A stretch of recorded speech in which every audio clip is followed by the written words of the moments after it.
Assalamualaikum warahmatullahi wabarakatuh. Nama saya Septiana Sari Putri dari kelas 12 MIA 3. Saya ingin menjelaskan tentang prinsip pewarisan sifat makhluk hidup berdasarkan Mendel.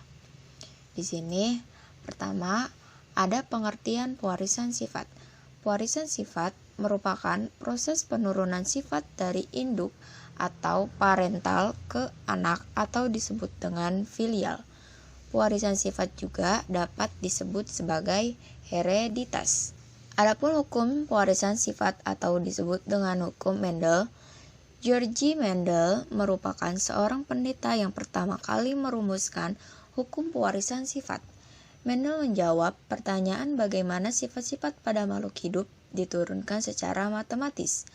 Pada tahun 1856, Mendel mulai melakukan penelitian menggunakan kacang ercis atau kapri atau disebut dengan Pisum sativum.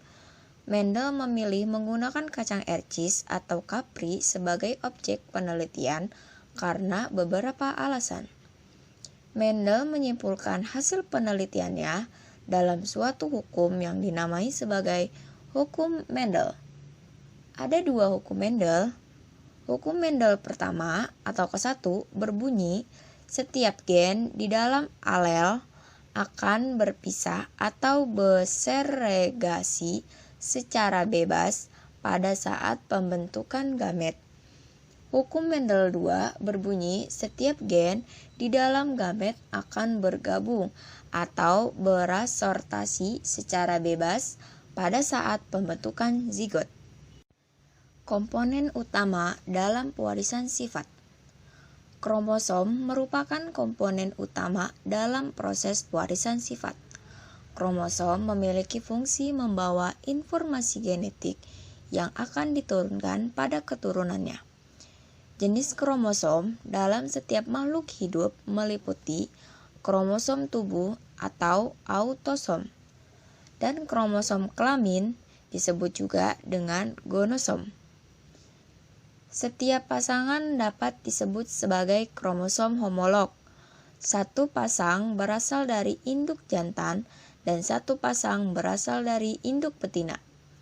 Oleh karena itu, organisme dengan kromosom seperti ini disebut sebagai organisme diploid atau 2N. Gen merupakan unit paling kecil dari materi genetik yang berperan dalam mengendalikan pewarisan sifat. Tiap jenis gen yang menempati suatu lokus disebut dengan alel. Dalam genetika Mendelian, alel dapat disimbolkan sebagai genotip. Gen adalah bagian dari untai DNA atau deoksiribonucleic acid yang kodekan suatu protein atau RNA.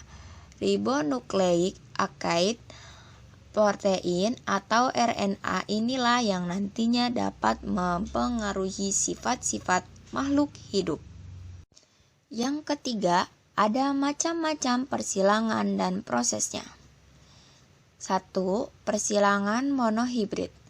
Persilangan monohibrid merupakan persilangan dengan satu sifat pembeda. Pada persilangan ini berlaku hukum 1 Mendel. Persilangan monohibrid dengan satu sifat pembeda dapat menunjukkan sifat dominansi yang muncul secara penuh atau tidak penuh, atau intermediate. Jika terdapat salah satu alel yang bersifat lebih kuat dibandingkan sifat alel yang lainnya, maka hasilnya akan menunjukkan dominasi penuh. Sedangkan pada hasil persilangan intermediate, kedua sifat gen memiliki kedudukan sama kuat. Yang kedua, persilangan dihibrid. Persilangan dihibrid berasal dari persilangan yang memiliki dua sifat pembeda. Pada persilangan dihibrid ini berlaku pada hukum kedua Mendel. Terjadi pemisahan, segregasi, dan penggabungan atau asortasi secara bebas pada saat pembentukan generasi kedua.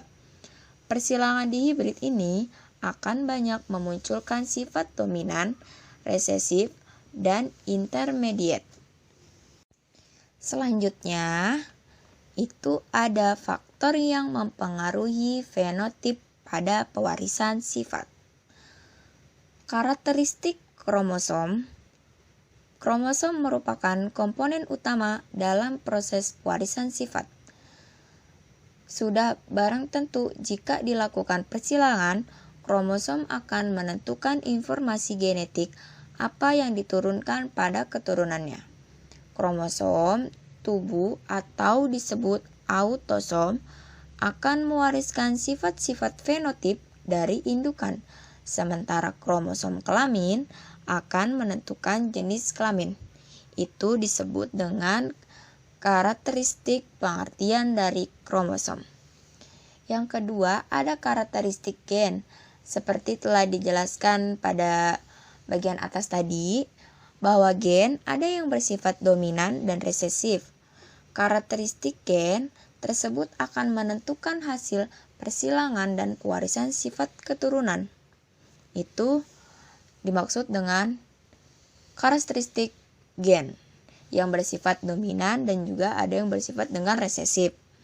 Yang ketiga ini ada nutrisi.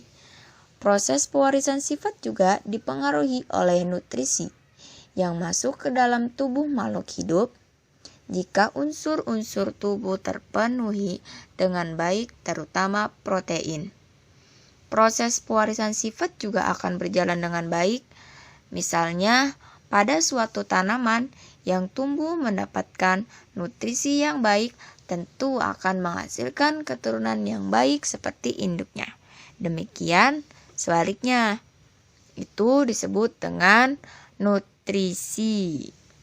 Nah, yang keempat, ada kondisi lingkungan. Yang keempat atau yang terakhir, itu kondisi lingkungan saat mempengaruhi proses fisiologis yang terjadi dalam tubuh.